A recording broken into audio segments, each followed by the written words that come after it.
Sir ఈ ప్రపంచంలో yes అనే అక్షరంతో చాలా మంది పేర్లు పెట్టుకొని ఉంటారు సార్. వాళ్ళు సో ఎస్ అనే అక్షరంతో ఉన్న మధ్య తరగతి వాళ్ళు ఒక 80 to 90% వాళ్ళే ఉన్నారు సార్.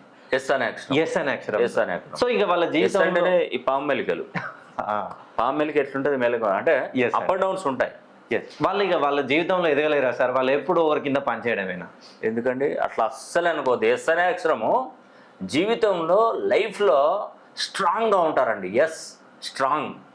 ఎస్ ఎస్ అంటే జీవితం ఎట్లా అంటే చాలా బాగుంటుందండి ఎస్ అనే అక్షరం. వీళ్ళలో చాలామంది ఏంటంటే చాలా హార్డ్ వర్కర్స్ ఉంటారు, కష్టపడే తత్వం ఉంటుంది. ఓకే.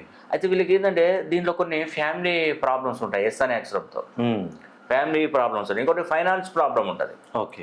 తర్వాత వీరు ఎక్కువగా కష్టపడి పనిచేస్తారు, సంపాదించిన సంపద అంతా ఒకరి దగ్గర మోసపోవడం జరుగుతుంది, డబ్బును కోల్పోతూ ఉంటారు. ఓకే. వీరు ఎంత నిజాయితీగా డబ్బు ఇస్తారో వాళ్ళకి వాళ్ళు రాబట్టుకోవడం అది వాళ్ళ జన్మతహ అన్నట్టుగానే ఉంటుంది. ఓకే. వీరి చేతిలో డబ్బు ఇస్తే అటే ఇంకా మళ్ళీ దానం చేసినా రాసి పెట్టుకోండి. ఓకే. లైఫ్లో వీళ్ళు మంచి ఉన్నతమైనటువంటి విలువలు గల వ్యక్తులండి, ఒకరితో మాట పడరు. Yes yes. వీరి ఆలోచనలు ఏంటంటే 10 రూపాయలు వస్తే 10 రూపాయలలో సమానంగా పంచిచ్చే స్వభావం కలిగి ఉంటారు వీళ్ళు. వీళ్ళకు ఫ్యామిలీ లైఫ్లో కొన్ని డిస్టర్బెన్స్ కూడా వస్తుంటాయి.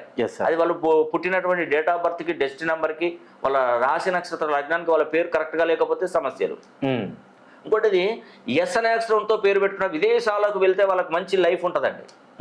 మీరు ఎవరినైనా చూడండి ఎస్ అనే అక్షరంతో ఎవరు స్టార్ట్ అయినా వాళ్ళు మంచి కాలేజీలలో, స్కూళ్ళలో ఎంత అద్భుతంగా రాణిస్తారంటే అంత అద్భుతంగా రాణిస్తారు. ఓకే. అయితే వీళ్ళకి ఏంటంటే మెయిన్గా ఎస్ అనే అక్షరంతో పేరు పెట్టుకున్నటువంటి వారు వి అనే అక్షరంతో స్నేహం పనిచేయదు. ఓకే. వి అనే అక్షరం కానీ, కే అనే అక్షరం కానీ, తర్వాత ఎల్ అనే అక్షరం కానీ, ఎస్కు ఇవన్నీ బద్ధ శత్రువులు. వీళ్ళకు ఏ అనే అక్షరంతో కానీ పేర్లు శత్రువులు కానీ, వివాహాలు జరిగినా కానీ ఎప్పుడు కీచులాడుకుంటూ ఉంటుంటారు. ఓకే. నిజమండి, ఇది నిజమే, మీరు ఒకసారి గమనించండి. ఇంకోటి ఏంటంటే వీళ్ళు ఎప్పటికైనా ఒక ఉన్నతమైనటువంటి పొజిషన్కు రాక తప్పదండి ఎస్ అనే అక్షరం. ఎందుకంటే జీవితంలో వీళ్ళు అన్ని అనుభవిస్తారు, అంత అనుభవంతో ముందుకెళ్తారండి. లైఫ్ అంతా కూడా వీళ్ళకి చక్కగా మారుతుంది. వీళ్ళు చక్కగా మారాలంటే ఫస్ట్ వాళ్ళ పేరులో ఉన్నటువంటి డిగ్రీస్ ఎలా ఉన్నాయో చూడాలి.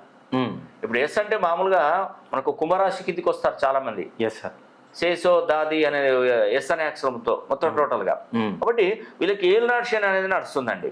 ఏలినాటి శని, అర్ధాష్టమ శని, అష్టమ శనిలో భాగంగా ఏలినాటి శని ఉంటుంది. ఈ ఏలినాటి శని నడిచినప్పుడు ఏం జరుగుతుందంటే వ్యాపారాలు నష్టపోతూ ఉంటారు, ఉద్యోగాలు జస్ట్ మిస్ అయిపోతూ ఉంటాయి, ఆర్థికంగా వెనకబడిపోతూ ఉంటారు.